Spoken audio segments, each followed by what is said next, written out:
En el nombre del Padre, y del Hijo, y del Espíritu Santo. Amén. Bienvenidos a este encuentro diario con la Palabra de Dios. Pidámosle al Señor que nos llene de su Santo Espíritu, para que sea Él quien nos siga enseñando y recordando todo lo que el Señor Jesús hizo y enseñó. Hoy celebra la Iglesia la memoria de San Mateo, quien entregó su vida en el martirio por anunciar el reino de Dios. Por eso el ornamento en la liturgia de hoy es de color rojo, para indicar que Mateo definitivamente hasta el último momento decidió proclamar la buena noticia del Evangelio. El texto que nos propone la liturgia de hoy está tomado de San Mateo en el capítulo 9. Aquel día vio Jesús a un hombre llamado Mateo sentado junto a la mesa de recaudación de los impuestos. Le dijo: sígueme. Él se levantó y lo siguió.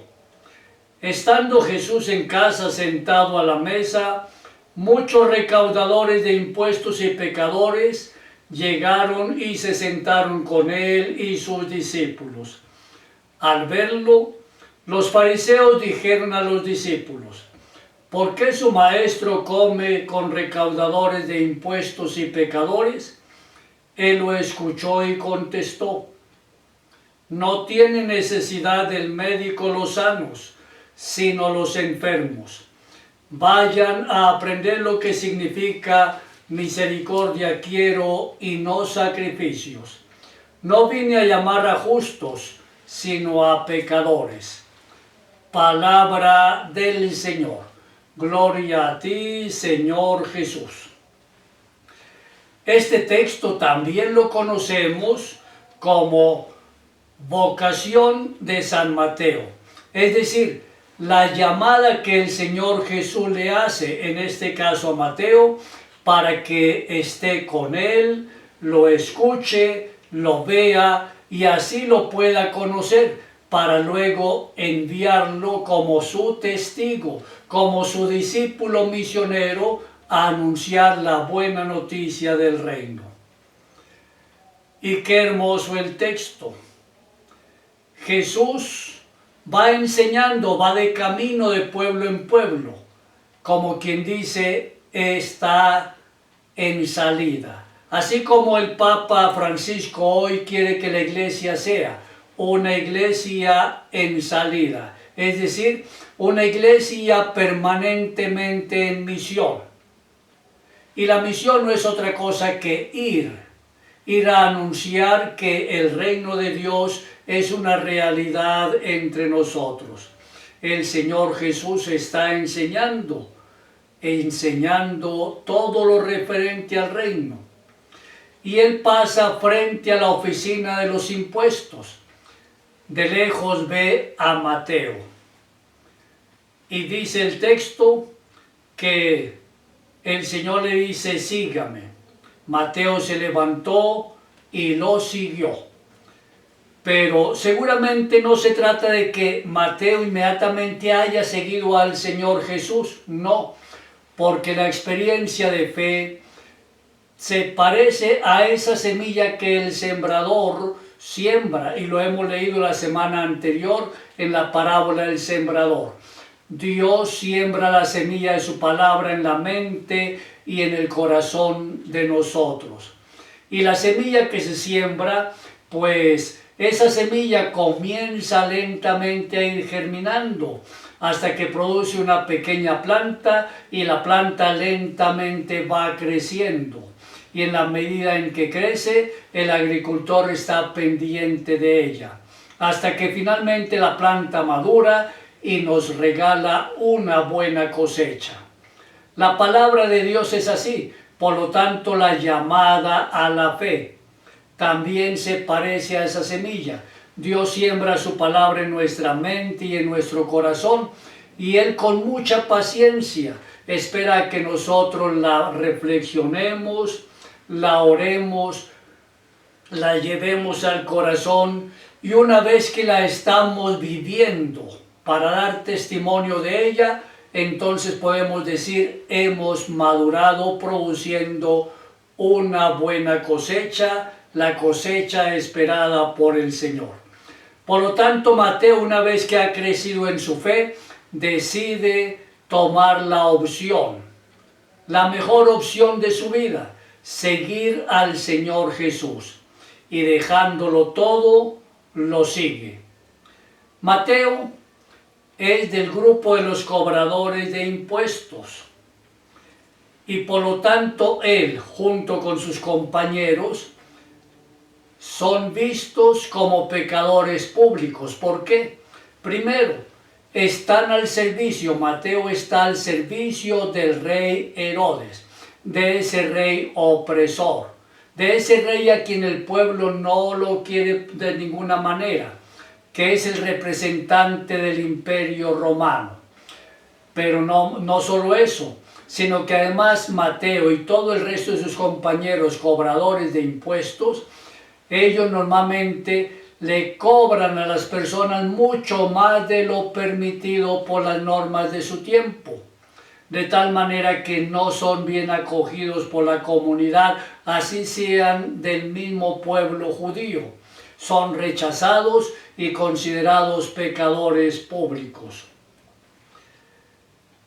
Y como en la Sagrada Escritura, el Señor siempre que nos invita a tomar decisiones de vida, nos invita también a una cena.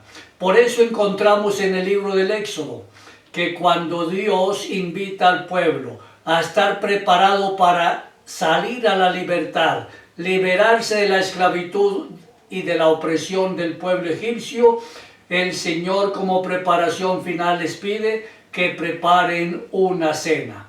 Y en torno a esa cena el pueblo entonces comienza a preparar su partida final.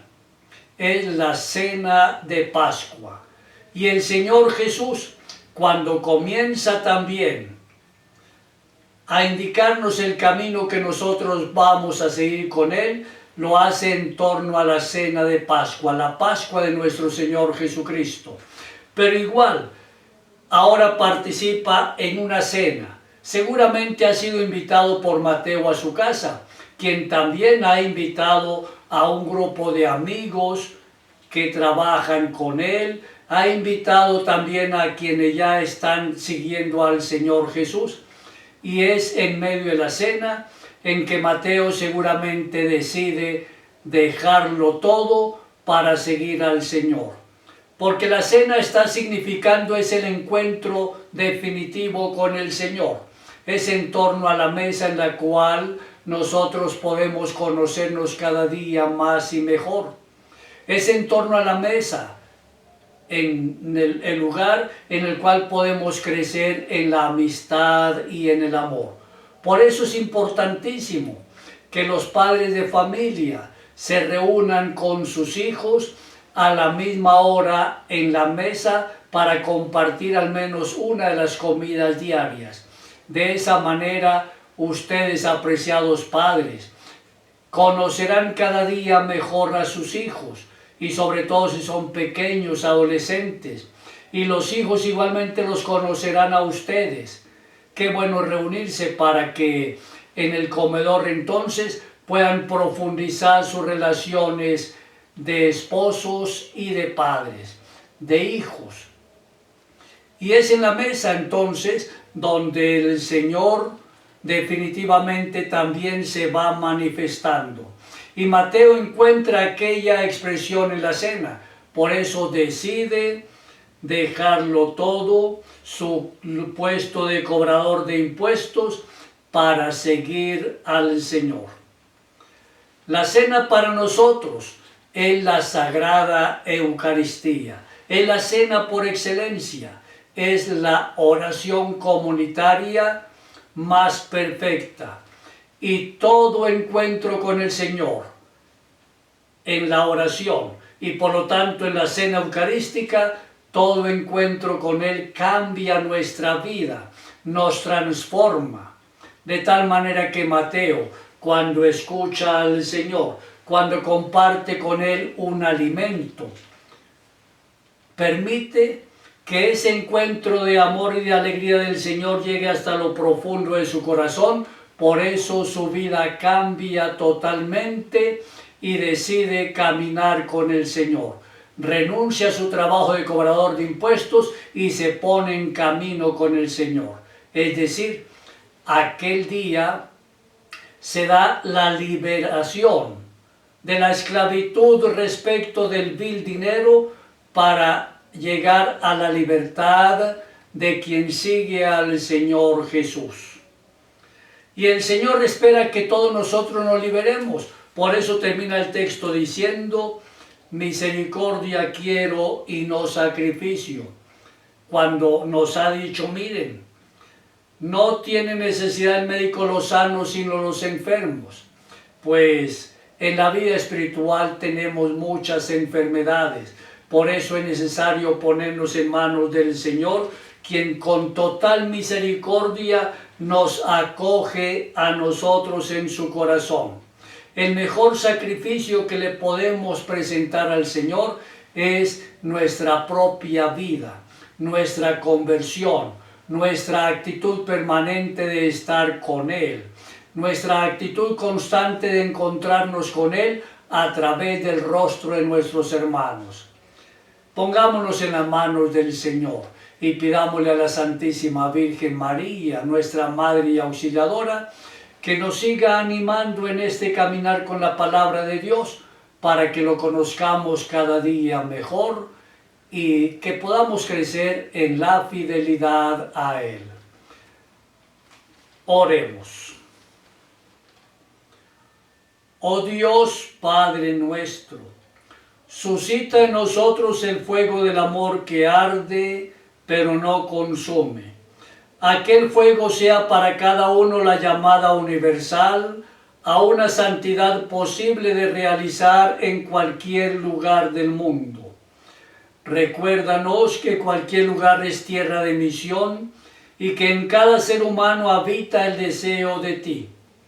Ayúdanos a ser discípulos valientes y encarnados en este tiempo, capaces de anunciarte en las redes sociales, para que también las redes puedan ser lugar de encuentro contigo, capaces de anunciarte donde quiera que nos encontremos con nuestras propias vidas. Envía tu Espíritu sobre nosotros, tus hijos, para que como artífices de la nueva evangelización podamos despertar el primer anuncio de Jesús en los jóvenes y en las familias de hoy. Amén. María Inmaculada, Madre de la Iglesia y Auxiliadora de los cristianos, ruega por nosotros.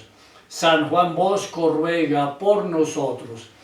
Que el Señor Dios te bendiga y te favorezca, te muestre su rostro y te conceda la paz, la alegría y la salud. Y la bendición de Dios, Padre, Hijo y Espíritu Santo, descienda sobre ti y sobre tu familia y los acompañe siempre. Amén.